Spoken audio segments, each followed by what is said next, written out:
Ciao a tutti e bentornati sul nostro canale YouTube per questo nuovo video dove oggi andremo a parlare su come apprendere una nuova lingua, una cosa che noi abbiamo dovuto fare, lei per venire a vivere qua in Italia e io per comunicare con lei chiaramente.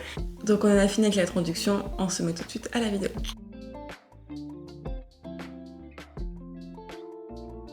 Alors, si vous regardez cette vidéo, c'est que vous avez sûrement décidé d'apprendre une nouvelle langue. La première chose à faire quand vous voulez apprendre une langue, c'est connaître votre niveau. C'est le plus important.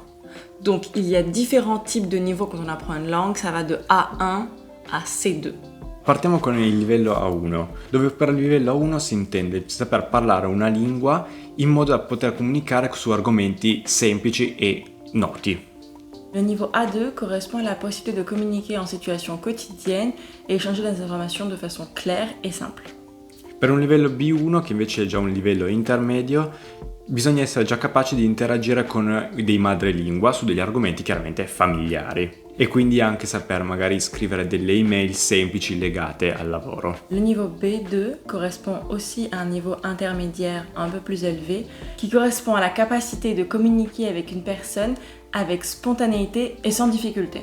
Arrivati poi invece ai livelli C1 e C2, che sono già i livelli accademici, per il livello C1 bisogna avere una conoscenza approfondita della lingua e la capacità di interagire in qualsiasi situazione. Alors si vous avez besoin de faire des tests de niveau, il y a énormément de sites qui vont vous proposer ça. Ça va se limiter sur la compréhension écrite et l'expression écrite, puisque l'expression orale c'est un peu plus compliqué, mais ça va déjà vous donner une bonne idée de votre niveau. Si vous voulez faire le parallèle avec nous, moi je pense sincèrement que j'ai un niveau B2 en italien. E io penso di avere un livello anch'io B2 in francese. La seule chose c'est que on peut avoir un niveau B2 et C1.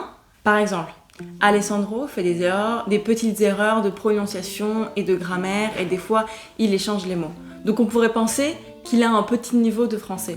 Alors qu'en fait, dès que j'utilise moi des expressions françaises familières ou un peu compliquées, il comprend tout de suite, il comprend les expressions que j'utilise. Par exemple, ça casse pas trois pattes à un canard. Il pleut des cordes, il va comprendre tout de suite. Alors que des fois, il peut se tromper sur certaines prononciations. Et moi, par exemple, je peux ne pas faire d'erreur de grammaire, mais ne pas comprendre les expressions que les gens me disent. Sì, è vero, in effetti lei parla molto bene in italiano, quando vuole parlare con i suoi colleghi, così riesce a parlarlo veramente molto bene, lo comprende anche molto bene, però ogni tanto magari sulle piccolezze ci sono un po' di difficoltà. Ma questo magari perché manca veramente una base di lezioni a scuola di grammatica italiana. Oui, moi j'ai fait espagnol à l'école. Ecco.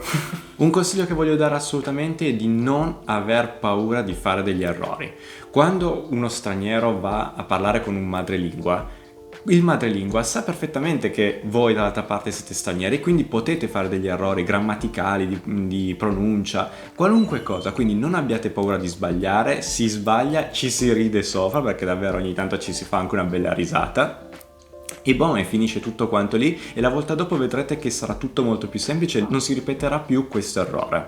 Moi, quand j'ai appris l'italien, j'étais à Bologne et j'avais peur de parler parce que je connaissais les mots, mais j'arrivais pas à faire des phrases. Et elle en est témoin. Pour moi, c'était vraiment très très difficile, j'avais vraiment peur de me lancer. Et j'ai réussi à commencer à parler quand j'étais dans les magasins à faire des questions simples. Par exemple, demander combien ça coûte, où se trouve ce magasin, qu'est-ce qu'il y a dans ce sandwich. Des questions simples, mais qui m'ont aidé tout doucement à rentrer dans le fait de faire des phrases.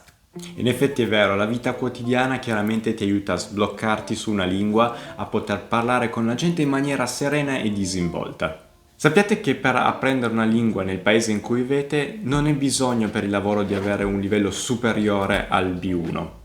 Tutto quanto si apprende poi dopo con il lavoro o comunque con la vita quotidiana. Si vous apprenez l'italien en amont de venir vivre en Italie ou venir en vacances, et vous considérez que vous avez un niveau respectable, mais qu'en arrivant vous ne comprenez rien, c'est normal. Parce que la plupart du temps, les Italiens parlent un dialecte ou avec des expressions, ou alors parlent très mal italien. Donc ne vous découragez pas et n'ayez pas peur, ce n'est pas grave, ce n'est pas votre faute.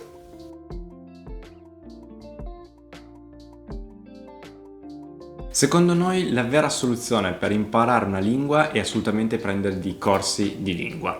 1 o 2 volte alla settimana sono più che sufficienti. Selon nous, prendre un abonnement Babel ou Duolingo n'est pas la solution. Ces applications ne vont pas vous apprendre la conjugaison, la grammaire et ne répondront pas à vos questions. Ces applications peuvent être un bon support secondaire, mais absolument pas principal. Basta cercare un attimo su internet e troverete sicuramente tantissimi siti dove ci sono dei professori che hanno diverse tariffe che vi aiutano nei vostri corsi. Ah, voilà, ça faisait longtemps, tiens. Big switch. Vieni par là. Et tu, quel livello hai? T'as quel niveau? T'as quel niveau de ouf ouf? Ti vuoi mettere lì? Stare qua. Un niveau de rouleau attitude extrêmement haut. Un niveau C2, elle.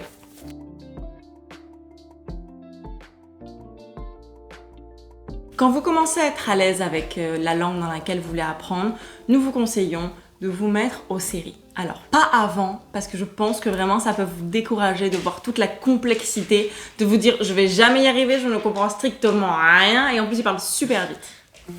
C'est le problème. Alors que quand vous commencez à comprendre, vous prenez une série en VO avec les sous-titres, tout doucement, des petites séries de 20 minutes, et vous pourrez apprendre tranquillement. Sicuramente un altro aiuto per far aumentare un po' il vostro livello sono i podcast in lingua straniera. Devono essere argomenti che conoscete, quindi che potete già capirne il senso fin da subito. Personnellement, je ne me suis pas encore lancée, j'ai trop peur de ne pas comprendre. Comme on l'a dit, les applications peuvent être un bon support secondaire. Nous, on préfère vraiment Duolingo. Alors vous allez nous dire, il n'y a que de la répétition, c'est comme ça que ça rentre. La répétition. Parce que Babel, vous pensez que c'est bien parce que ça vous fait des vraies leçons, mais ça vous fait qu'une seule leçon et après ça passe à l'autre. Vous n'avez pas tant d'exercices que ça. Un altro modo molto utile, e qui Lola ce lo può confermare, è Tandem, l'applicazione o gruppo che c'è su Facebook per conoscere altre persone di lingua straniera. Avec cette application, vous allez pouvoir parler à des personnes de la langue que vous voulez apprendre, qui sont aussi en train d'apprendre votre langue ou une autre langue. Donc, c'est quand même beaucoup plus facile. Une chose qui va pouvoir aussi beaucoup vous aider, c'est aller à des soirées linguistiques. J'en ai fréquenté quand j'étais à Paris, ça s'appelait les Mondolingo. C'est un soir dans un bar, vous y allez, vous avez une petite étiquette sur la langue que vous parlez et sur la langue que vous voulez apprendre. Tout le monde aussi a ces mêmes étiquettes. Et en fait, tout le monde parle avec tout le monde. C'est pas une soirée où je vais avec lui et je parle qu'avec lui. C'est fait pour parler avec tout le monde. L'alcool aidant, ça aide aussi un peu à apprendre.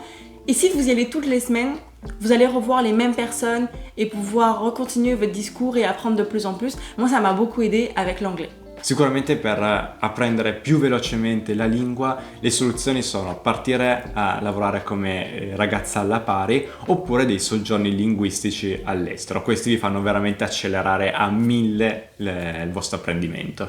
L'avantage de faire fille au père, c'est qu'on est payé. Le désavantage, c'est qu'on ne sait pas dans quelle famille on va tomber. L'avantage du séjour linguistique, c'est que vous apprenez super vite et super bien. Le désavantage, c'est que ça coûte super cher. Donc à vous de choisir. Arriviamo quindi alla fine del nostro video, pensiamo di aver dato un po' di informazioni, un po' di consigli su come poter imparare una nuova lingua. On espère vraiment que ça vous aura aidé et donné des outils et des pistes pour apprendre. Et on vous dit à la semaine prochaine. Ciao! Ciao!